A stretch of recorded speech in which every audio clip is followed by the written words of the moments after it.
don't have the ball, he becomes a liability. So he has to come off. And there's not a player alive with the ability of a Kevin De Bruyne who's going to be happy at getting taken off. So there's no surprise that he's not happy and he's complaining, but he'll figure out in the next couple of days that, you know what, for the good of the team, it was the right move. This is not a disaster for City. Well, no, that kind of takes us on to the title race by a long stretch. Arsenal probably the happiest of the sides in the fact that they obviously watched their two big opponents share the points today, and what it means, as we mentioned, that Arsenal top of the table, level on points with City. There is, goodness me, there is 1 point separating the top three. You can see Liverpool's odds have been trimmed. City have drifted slightly. Arsenal, meanwhile, at 12-5.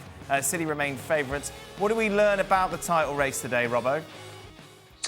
That it's going to go right to the end. We've looked at the fixtures and looked at who they've got to play. There's a massive game coming up, I think, in a couple of weeks or after the international break. Manchester City against Arsenal. That's going to be an absolute massive game. We've also learnt that Liverpool, even with injuries, can still win most games from now to the end of the season. So they're going to be right up there. We've learnt that Arsenal are still going to beat most of the weaker sides. It's that game against Man City that will test Arsenal out. Are they good enough to win that game? If Arsenal win that game, I think they could go and win the title.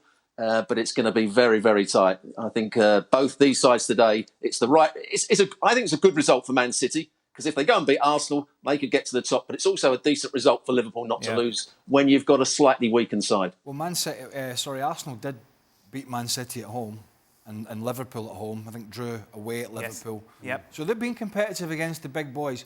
I think one of the differences and one of the doubts I think both Stevie and I have had recently is, can Liverpool go all the way with the walking wounded? I think maybe that's possibly answered some of that, to say, hey, maybe they can. Yeah. Maybe they can. Well, let's take a look at the schedule. I think it's fair to say Liverpool have got the easiest schedule. To me, Arsenal's looks the toughest. Might be wrong. Yes. City's isn't great either, is it? I actually think City's... If City beat Arsenal... Yeah. I mean, Palace, Luton, Forest, Fulham... Spurs are playing all three in 3 consecutive weeks. It's crazy. So here's the thing. It's very difficult to sit here and be that clever and go, well, we'll beat them, we'll draw there, we'll do that. But the fact is that, you know what? You know the winner of the City-Arsenal game? They have to be favourites. Right. It's as simple as that. You think so? I think so. What about Liverpool? You've got the nicest schedule. Of the 3 teams, I think Liverpool are more susceptible to drop points away from home. I think at home it's not a problem. I think away from home is where. But look where you're going to rely. But I mean, you're Old Trafford. That takes. I'm talking about. We'll talk about your point then. Old Trafford, Craven Cottage, West Ham, Villa Park, and then obviously the Merseyside derby to put in. I think out of those 4, you'd look at Villa Park maybe and think that's the toughest, but the rest you would take those as away games, wouldn't you? The problem is, there's a reason we talk about experience, right? And as much as we're talking today, how great... I mean, today was... Have you ever seen Elliott playing a better game for Liverpool? He's not. I mean, Joe Gomez was great. Bradley was great. They're all great. But when we hear us talking about experience, the experience is when you go away to certain places where you're supposed to win and you get stuck.